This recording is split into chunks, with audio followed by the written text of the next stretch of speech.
I had the great honor of being a guest at Vishan's inaugural session of his program at Columbia. And those students are very exciting, and they have a very visionary and exciting leader in Vishan. I'd also like to thank Tony and Marianne and Liz and Seth and Diane and Dan and Aaron and Lynn and Madeline this afternoon for all of their participation. Our next speaker, Christopher Ward, has had a huge impact on our city in a post-9/11 world. He has been heralded for his invaluable role in bringing the once stalled World Trade Center site back to life as executive director of the Port Authority of New York and New Jersey and president of the Port Authority's many entities. As executive director of the port, Chris leads the development of the World Trade Center and has implemented creative engineering solutions and strict construction milestones to advance the rebuilding effort. He also oversees the agency's multi-billion-dollar annual budget, advancing critical transportation projects while keeping operating expenses flat for 3 years running.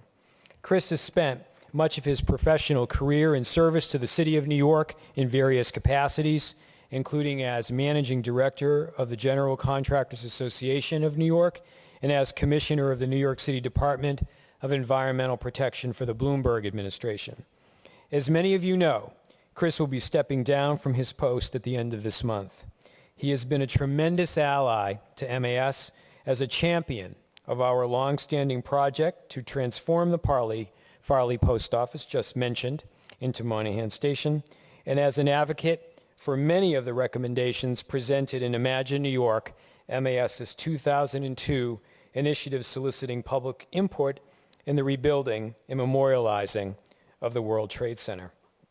This fall, as we commemorated the 10th anniversary of September 11th, it was such an important and powerful symbol to see one World Trade Center rising from the site of so much tragedy and frustration.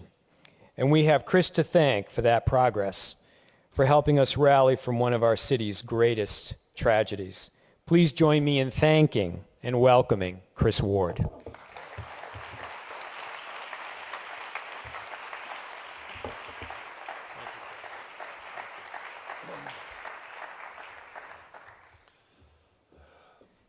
Thank you, Vin, for that obviously very, very generous introduction. It's a pleasure to be here. Let me thank the Municipal Arts Society and David Childs for having me here today. Vishan covered, I think, just about everything besides remodeling my apartment on how it could best be managed in terms of density. So I will not try to match his breadth of vision for all of the challenges that this city clearly faces.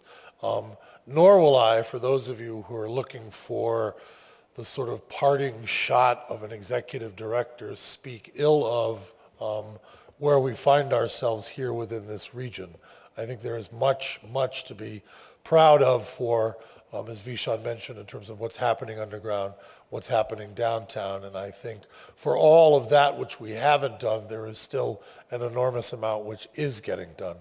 What I'd like to do is not talk about tolls and fares. What I would like to do is not talk about the infrastructure that you people probably generally think that I might speak about, but rather pose at the end of Vishan's remarks the question of, I think, which in some way sits both physically and then economically within the center of this town, which is the future of Governor's Island. And once you start with that as a fundamental question, I think some very, very interesting conclusions and strategies for what I think is the last probably open question in terms of land use. And really open, by that I mean not density and not FAR and all the jargon about how we manage cities in that way, but what will be the Brooklyn waterfront. I've often described the Brooklyn waterfront fundamentally as the Vietnam of the city, because nobody ever seems to be able to retreat and declare victory. And it remains, I think, a landscape without truly a future and without truly a sense of direction and plan, and without solving that waterfront and development question for Brooklyn, I don't think you've really defined New York going forward. So Let me start with the question of Governor's Island and how once you begin to answer that question, I think Brooklyn then takes on another whole level of opportunity and meaning. Governor's Island as a park is a beautiful functioning park that attracts, as Leslie Koch will tell you, thousands and thousands of visitors. But as we all know, parks are not self-sustaining in an economic climate that cities are struggling to meet balanced budgets. We've seen the raging debate in the Brooklyn Park and whether or not housing should subsidize public parks, and is that then limiting what public parks are? If those who can afford to pay, are they in some ways determining what the use of a public park is? And I think that is fundamentally a very important question when you think about Governor's Island. But Governor's Island will never be in any way a self-sustaining project, if you will, unless we can answer the question of what about all of the other parts of Governor's Island, which is not the park? And is there an economic development opportunity for that development to begin to answer the question of how you end up funding the park? So if you start with the idea that Governor's Island is this huge question mark, and you recognize that it has to have a development opportunity and not simply be a public park, that the historic space there, the captain's quarters, the antiquated space, which is the Coast Guard, but what will we do with it to be self-sustaining? And I think you're going to have to answer that question. I think the next mayor, or the mayor after that, is going to have to answer that question. Or you will face infrastructure costs and operating costs of $65 to $100 million a year in a city which is desperately trying to close its budget. So you have to answer that question. So once you decide that you have to answer that question, what's the next thing that you have to decide, which is, as Vishaan was pointing out, is how do you get to Governor's Island? As we know, the Coast Guard ferry is incredibly inefficient, it's very expensive, and it doesn't get people in and off Governor's Island. So then you look what's next to Governor's Island, and you have the Port Authority's Red Hook Container Terminal. And I will state here today, as the outgoing executive director of the Port Authority, that Governor's Island will never realize its full economic potential so long as the Red Hook Container Terminal remains a container terminal, because you will not have the interstitial space which links transportation, the Brooklyn Waterfront, and Governor's Island. You will not be able to get the amount of people for whatever the use is at Governor's Island unless you've reimagined what that container terminal should be. Now, there's a tremendous amount of nostalgia for the Brooklyn Waterfront, driven out of the idea that container terminals create huge amounts of jobs, and then we have the image of the Brooklyn Waterfront, of on the waterfront, of men leaving their homes, kissing their mothers or wives goodbye, carrying their lunch, thousands of them working on the waterfront. That model is no longer the case.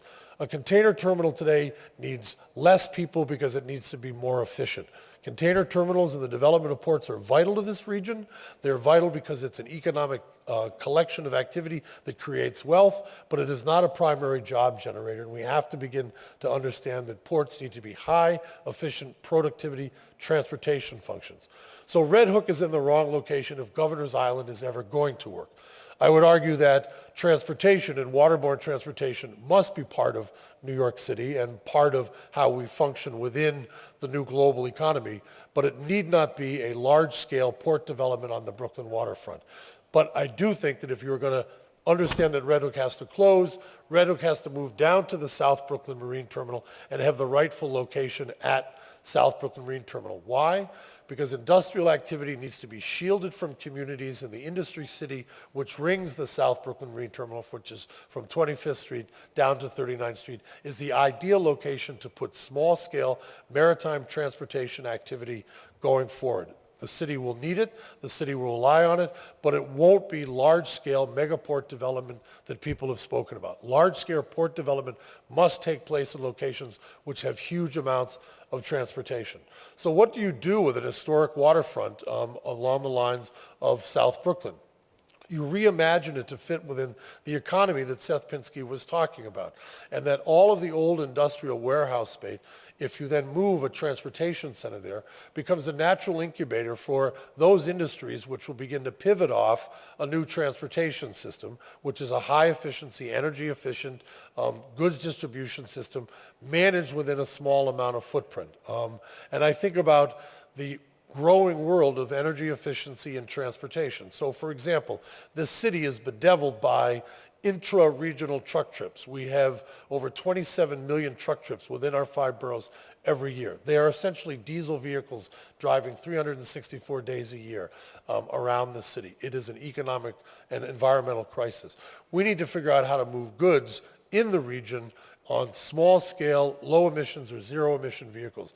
Those sorts of ideas can be the incubators for filling those warehouse spaces down in the South Brooklyn Marine Terminal. The Economic Development Corporation is building a park around the South, the old Bush Piers. I would posit that that is a wonderful park to build, but there will not be a single mother who leaves the South Brooklyn community with a stroller and 4th Avenue and pushes their young child down 2 long blocks, goes underneath the Gowanus Expressway, crosses 6 lanes of traffic, walks 2 more long blocks through abandoned warehouses to sit down on the Brooklyn waterfront.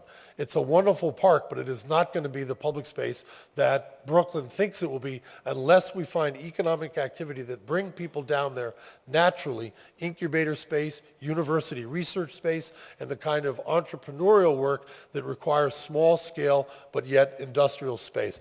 That will bring a population down there that will use the park in the same way that Bryant Park is the sort of recreational park for all of those people who work in the towers. That brings you public utilization, brings you traffic, brings you density, as Vishan was arguing, and brings you utilization of that park. Third, the waterfront must become linked to the water itself, and we must begin to find ways to take water development and build off those industries that are associated with it. Climate change must be the foundation for new economic innovation, for solving the land-water barrier that we all know exists today. That also must be part of a reimagined industrial Brooklyn waterfront. And then going all the way down to the 65th Street rail yard, we must, as Congressman Nadler said, finally realize small-scale rail freight distribution within this city. We need to complement the notion of zero-emission vehicles with rail freight connecting New York and New Jersey. And that's why it was so important for the Port Authority to acquire that rail system that links New York and New Jersey. That has to be part of the solution for the congestion, which is obviously bedeviling the Port Authority's crossings. Everybody always says, oh, the Port Authority loves trucks because you get revenue. Trust me, there are enough trucks in this region which will allow the Port Authority to get enough revenue for what it needs to do. But so think of that sweep of ideas that the Brooklyn waterfront now poses in front of the city. You can't solve Governor's Island unless you understand that Red Hook must be connected from a development perspective to Governor's Island. You're going to need people who can get there. They're going to need to park. They're going to need to eat. They might need to stay, in a hotel at that location.